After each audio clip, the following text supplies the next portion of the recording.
مساء الخير على مشاهدينا ومتابعينا في اوان مصر في كل مكان. معاكم احمد مصطفى من القسم الرياضي.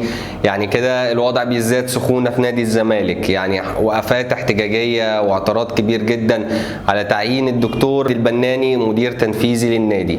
هنحكي لكم القصه كده كلها بدات ازاي. بعد يعني تعيين كده الدكتور البناني ابتدى يعني جماهير نادي الزمالك عايزه تشوف مين البناني ده، فلقوا يعني كده يعني بعض البوستات كده عنده من زمان جدا وقديمه، وهو بيتريق على نادي الزمالك، وهو يعني منتمي بشكل كبير جدا للنادي الاهلي. وده اللي ظهر خلال بوستات، يعني اكتر من بوست عنده انه بيشجع النادي الاهلي وبينتمي للنادي الاهلي. لا وكمان كان يعني في بوست مشهور كده ليه انتشر على السوشيال ميديا، اللي هو كان بيتريق على نادي الزمالك ساعه موضوع الاتوبيس والكلام ده احنا كلنا فاكرينه، كان بيتريق بشكل كبير جدا على نادي الزمالك.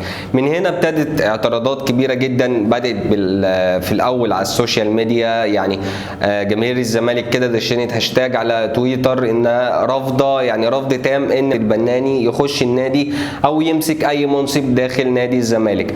ابتدت الاعتراضات تزيد لحد لما البناني راح نادي الزمالك واستلم مهمته بالفعل، وابتدى كده بعض التصريحات قال انا يعني لا اهلاوي ولا زملكاوي، انا مش بنتمي لاي فريق، انا جاي في مهمه محدده مكلف من وزاره الشباب والرياضه لتسيير الاعمال 45 يوم. بعد كده اجتمع مع عبد الواحد السيد عشان يشوف القرارات اللي هيتخذها الفريق الكره، واجتمع برضو مع اسوريو، وبرضو اجتمع مع بعض ادارات كده الرياضيه داخل نادي الزمالك. ابتدى بقى كده جماهير نادي الزمالك عملت وقفه احتجاجيه كده، وكانوا واقفين قدام مكتب البناني وطالبوه بالرحيل.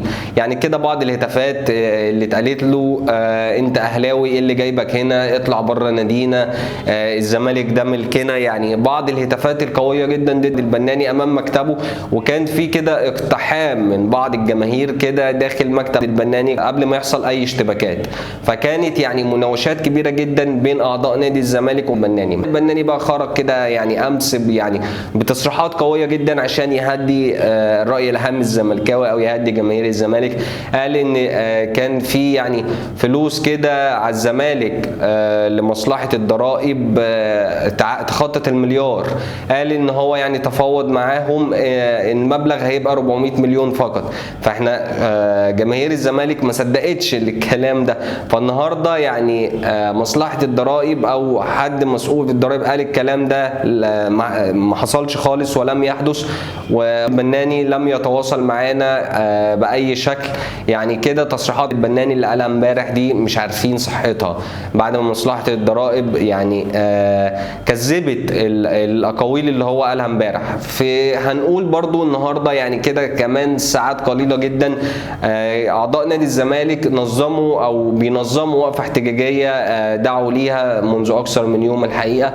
فهنشوف ايه الوضع داخل نادي الزمالك النهارده، ايه اللي هيحصل.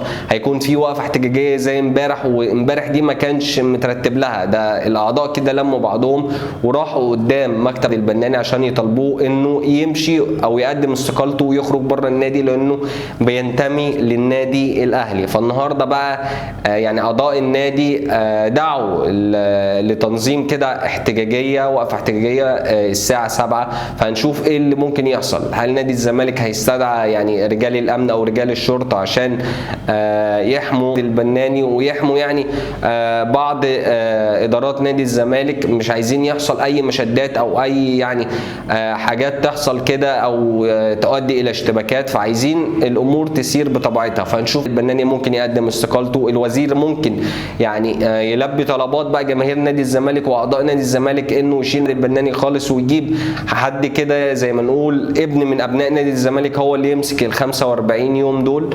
فهنشوف ايه اللي ممكن يحصل. هنتابعكم يعني لحظه بلحظه كده في اوان مصر ايه اللي ممكن يحصل في نادي الزمالك اللي بقى على صفيح ساخن، اللي بقى كل دقيقه حاجه فيه تتغير. فهنشوف يعني كده باستمرار ايه اللي ممكن يحصل.